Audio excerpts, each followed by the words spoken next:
Do you know how quantum computer technology threatens your online life? Let's take a look. In classical physics, everything is clear. If there is doubt in your calculation, that doubt is because the calculation you made is problematic.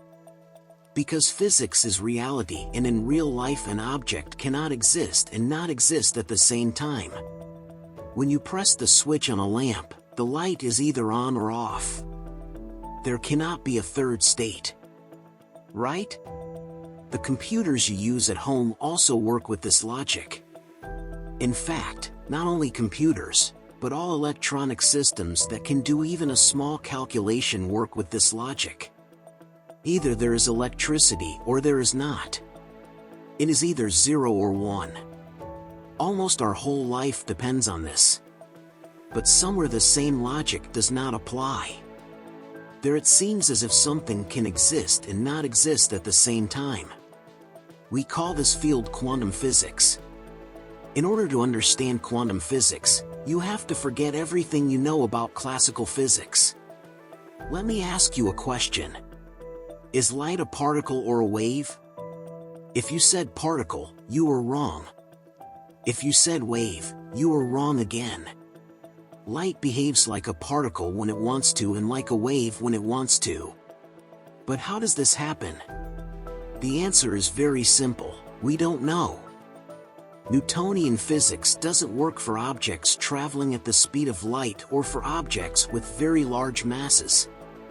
So we had to develop the theory of relativity. And that's exactly what we're doing now. We realized that classical physics doesn't fit subatomic particles, and we needed a new physics. Quantum physics. Quantum computers are computers that work with quantum physics. Classical computers use computer units consisting of ones and zeros, which we call bits or binary digits. But quantum computers do not use bit units. Instead, they store information in units called qubits. Each qubit can be either 1 or 0, or it can be 0 and 1 at the same time. So for quantum computers, a lamp can be off and on at the same time. This means that the processing capacity of quantum computers can be many times larger than that of normal computers. Imagine you are going on a trip with your friend. And you both want to sit in the front seat. You flip a coin for it. What is the probability that you or your friend will sit in the front seat? 50%, right? Throw that coin as many times as you want, but you will still have a 50% chance of sitting in the front seat. But if you play this game with a quantum computer, what are the odds of winning? No, it's not 50%, it's 0.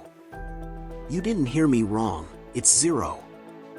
There's a 100% chance that the machine will win and you won't be able to sit in the front seat. This is because, as I explained, quantum computers use qubits instead of bits. Let's take another example. Imagine typing the numbers you see on the screen into a calculator. The calculator would calculate according to priorities, starting from the left. First it would multiply 5 by 2 and then add the result by 3. It would do the operations one by one. But if you give the same operation to a quantum computer, the qubits go into superposition and calculate all the possibilities at the same time. Let's give you an example. You have 50 doors in front of you, and behind one of the doors is $100. To find the $100, you have to try each door. But this can take a very long time. What if you had clones and you could get behind all the doors at the same time? You could find it in seconds, right? So you could be everywhere at once. In other words, you could be in superposition. That's how qubits work. But it's not over yet. What if you could communicate with the other person instantaneously? Not super fast, I mean literally instantaneous. We call this quantum entanglement. What if qubits could do that? Then you could have unimaginably high processing power. I can hear you saying, then I could play all the games I want, or I could do all my work in seconds. Unfortunately, it doesn't work that way. The particles we call qubits are made of electrons. So it's an extremely sensitive part. To control this particle, you need to keep it away from all dust particles, all rays, and even electromagnetic waves. And also, quantum computers are very difficult to cool. No, you can't put it in your refrigerator and cool it. You need giant nitrogen tanks to cool these machines. It has to be as cold as space. For many reasons like this, it seems very difficult for quantum computers to enter our homes. This is a great technology, but there are a few problems it can bring. Let me ask you a question.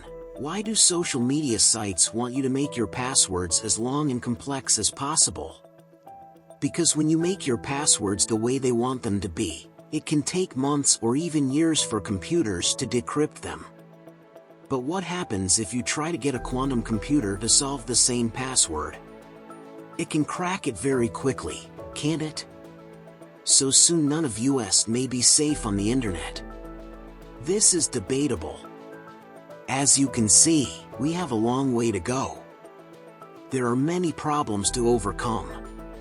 Quantum computers will one day change the whole world. And until that day, take care of yourselves.